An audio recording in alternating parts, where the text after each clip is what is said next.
there, seeing other children or dealing with our own. So distilling this, it's using positive and clear language. So just like the example with whining, right? So many times when I'm out in the world, I see people saying to children, don't run. That's really an invitation to run because the last word they hear is run. So it's important to give the children the instruction what you want them to actually do. So if you see your child climbing up a chair, and you know they're going to get hurt, what do we say? Be careful. That doesn't tell you what to do. Stop climbing the chair. Oh, you're telling me climbing the chair. That's what my immature brain is hearing. But you can say sit. Sit on the chair. So again, we're going to ask you in the chat, what other examples can you think of where you need to switch that language from a language of negativity, where we say don't think, they already get so many no's and don'ts from us, where you give the child the opportunity to learn what they need to do, how they need to act. The other thing you can do is, oh, I'm sorry, I'm not getting the slide to work. Lucy, I'm going to stop sharing for a minute. That's fine. That often helps. And try to get back to my presentation and see if it works this time. Yes, be assertive, calm, and consistent. Children are not as delicate as we think they are. They're pretty resilient. And sometimes we're more concerned about their feelings and we're apologetic in the way we approach them. But if you're firm in your conviction that you're doing this in the best interest of your child, whether it be your own child or the children in the school, then you can be more assertive. So if it's time for children to come in from recess, it's we're going in from recess, period. Whatever the transition is, you can handle it by being calm and consistent. Sometimes just repeating the same thing over and over helps drive your message across rather than giving long explanations, which we tend to do. It also helps when you offer limited choices. A frequent example is that bedtime, right? Time to go to bed. No, I don't want to. 5 more minutes. And you can be empathetic and you say, I know you want to keep playing. It's time to go to bed. The other thing you can do is establish a kind of routine. The option is not whether they're going to bed or not. The option is, are you going to wear your red pajamas or your green pajamas? So that way we give them a focus and we detract from the power struggle of going to bed. So it's the same thing with so many choices that you can give them. And think of your own when you've gone through one of those moments of disagreement. Just what choice can you give them? We can create many opportunities for choice. I think children exercising the choosing is very important. Let's say at dinner time or at lunchtime, you can have in a very nicely setting up of plates that are with grapes and cheese and crackers. And this is what's going to be the lunch or the snack. And give a plate to your child so your child can pick how much he's going to take from each of the serving plates. That helps the child to start understanding, okay, whatever I have on my plate is whatever I have to eat. And this is what we're going to eat. And those choices that the child is exercising will helping the child to learn more about, okay, one of these and one of these, and I have to finish whatever I have on my plate. I have to finish it. So that helps. So creating opportunities for practicing choice, it is very important. Again, we have to avoid questions that invite no. Would you like to eat dinner? No, I'm playing. It's better if we say it's time for dinner. So little things like that set the tone. And usually ourselves, if we prepare ourselves and you are calm and you are confident, it sets that tone. Children mirror our mood. Children hear what we say. And if we say it with a tone of questioning, they are like, oh, she's not very sure about this, so should I follow or not? Usually the adult intention should be to have the child to stop crying or obeying passively. The intention of the adult should be to support the development of the skills that we are talking about here, to develop independence. That's what we want. That's our intention, not to make children that are obedient without thinking. Right, Regina? So developing independence and making choices. So we're inviting you to just breathe and think these are life skills.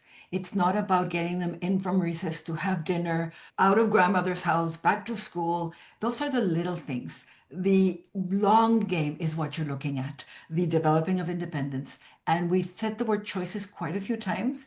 It's these little decisions, these little safe decisions that they're making that will promote the bigger, important decisions that you want them to be able to make late in life. And there's actually more, right, Blanca? Yes, there is a lot more. We have to talk ahead of time before going to the store, before going to school. You have to talk to them. We have to use simple, clear language, avoid overwhelming details. Oh, we're going to talking too much. Sometimes we tell too much stories and we don't go to the point. Short phrases, clear phrases that help them more. They understand what we need. They need to know what is going to happen, when it's going to happen, as much as you can share the expectation and to be truthful. We don't want to be telling the child something that is not going to happen.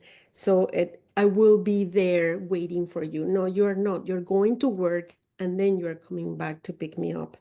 What about, Regina, what about having routines? Routines are so important, and we as adults tend to have a routine, right? You either read your, do people read newspapers anymore? Maybe not. Do you read the news on the iPad, have your coffee? Those are routines that we establish for ourselves, and we like them.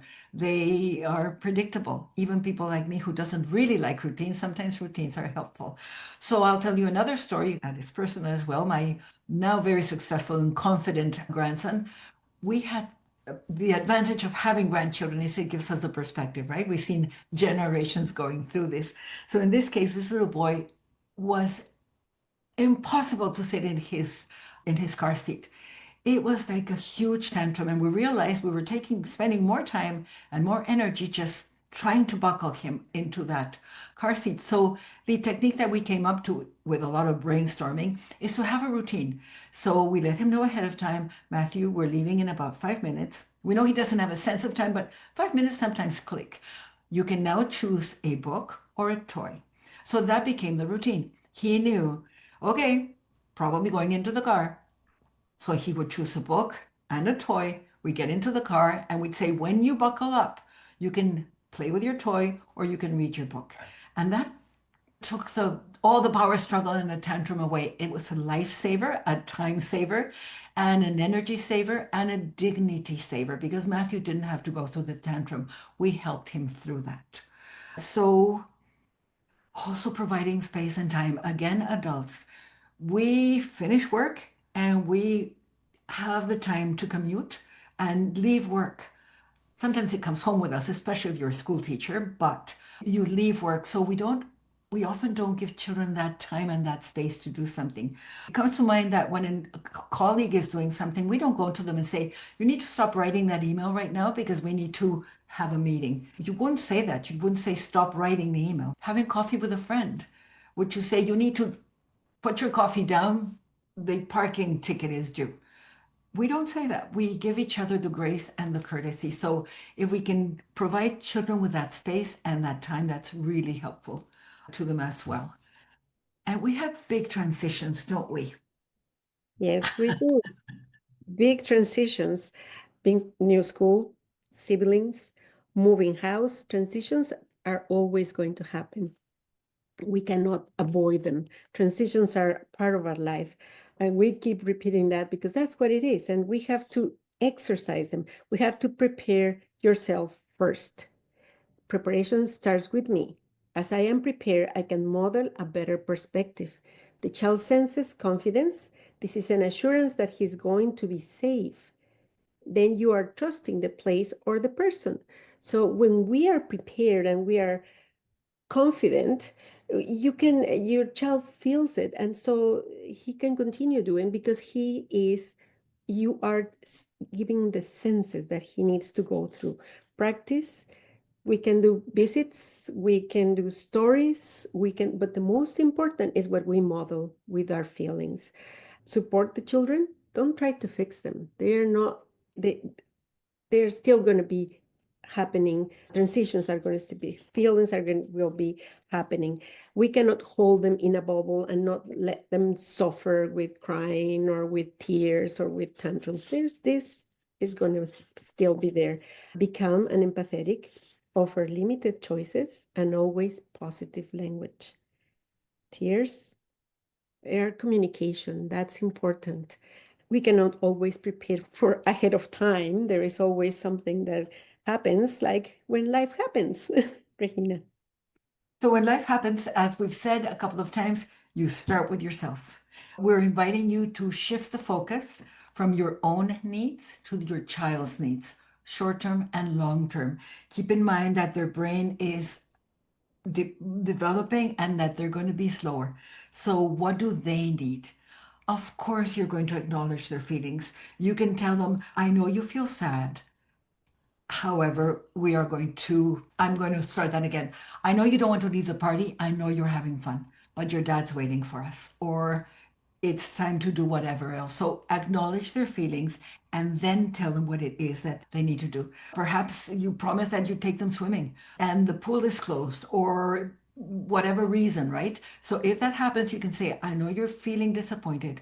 You wanted to swim today. You can't go to the pool today, but we can go to the park. Do you want to go to the park with swings? Do you want to go to the park with slides? So again, acknowledge, I know you're sad, you're disappointed. At all times, respect and clarity, just like you would have with another adult. Please don't bribe them. Don't say, if you go to school, you'll get a cookie at the end of the day, or negotiate. If you do this, then I can do that for you. Just say what you need, be very clear, be assertive, and be consistent because they need predictability. Again, the typical example, because it's such a daily example. The predictability of the sequence is dinner, bath, book, bed. If they know that's coming, you're going to avoid some of the stress on them and on you. Create family rituals. They are very important, and sometimes they are hard if we are new parents, if we are new into this, and it's like really hard to create, as you were saying, you are, Regina, you don't like very much routines, but we have to start creating routines that become the family rituals, like the morning snuggle before getting out of bed, a bedtime book, a favorite song in the car, something that will tell the children what's going to happen. So whatever we do becomes a ritual because we have to do it consistently every single day. So it becomes predictable. The routines have to be predictable, have to same order, like morning steps, same leaving to the party, same way. We always do the same thing. I let the child know beforehand. I let the child know in a little bit more time. I let the child know at the end. Going to school, and this is for the school teachers, you can start telling your parents when the children go to school, to daycare, if it's going to be the first time, the children should be walking from the car to the door. That helps the child to feel more independent. That helps the child to feel that, okay, my mom is okay me walking if they are walking already, and say your short and sweet goodbyes. So usually I always recommend to the parents, just walk it, hold it with your hand, walk to the door, and make sure that you already say goodbye. Because when the door goes open, he goes in. Don't distract yourself. At the moment that the door is open, sometimes I see parents saying, oh, wait, another hug. And then you go down for another hug, and that becomes a problem. So once you're going to do something, just do it. Don't retract yourself. Transitional objects, that's another very important cue. We call them transitional objects. They are not comfort objects, are that comfort, and they can stay forever. You can have them until you are 60. Transitional objects are going to be for transition. So if we start seeing things on the same way, that's where our child is going to feel. So you are giving a toy, a blankie, or whatever for transition to get into the school. But it's a transition. We have to think that it has to be clear on our minds, so we treat it as it. A photo, a parent's scrunchie. Sometimes children get the scrunchie because it smells like mommy's hair. That also for schools, we can talk about songs. I used to sit for circle time, I will go and sit down at the middle of the floor and start singing a song. And the children will know I was singing along. And before the song was in the middle, everybody was sitting around me. We have to do these things as rituals because we have to do them every time, every day, all the time. And this helps them to know what happened. Sometimes it's not at the same with hours. Like I start singing at 10 or at 10:30. That's not that bad. As long as I sit down and start singing, the children will come to me. It doesn't matter the time. They don't know about that time at this time. There's also external signals that the children use, that hourglasses, older children can help with clocks. And when it's 10 o'clock, we will go into the circle time. And some children know already. And you can see how in the classroom, older children will start getting into the circle just because they know it's time. Their body tells them when it's going to be time to go outside or to eat. Regina? So back to you, your role and your approach. Again, we're going to say this again, give space and time. And what we mean by this is make sure that your child has heard you. So many times I've seen people talk to the backs of children. They're gone, they're not with you. They're in their present moment in their own brain. They have to hear what you say, interpret what you're saying before they can respond. So time to brush your teeth. Then count to 2. Don't count to 10. That's far too much. Just count to 2. Was my child looking at me? Did my child hear what I had to say? What's happening in their brain is, oh, that woman is talking to me. She's saying I need to do something. I need to get my toothbrush. Okay, I know what that is. Now I can get my toothbrush. So if you break down the steps from their perspective and you do that through those 2 seconds, it's the most valuable time you can invest. So before and after, model flexibility and confidence. They don't have to brush their teeth at 7 o'clock or immediately after dinner. They can perhaps play for a little while. The teeth have to be brushed. We need to remember the time they take in doing that. Again, acknowledge and celebrate successes. Say you cleaned up so quickly and efficiently. That was very helpful. Again, avoid the thanking your child for things where they need to feel the satisfaction of doing it for themselves, not for you. They need to feel that they're contributing to the community. I think we've used the word calm many times in this presentation. We're aware and we're doing it purposely. So we ask you to be a calm, patient, attentive presence. And patient includes patient with yourself. Give yourself grace.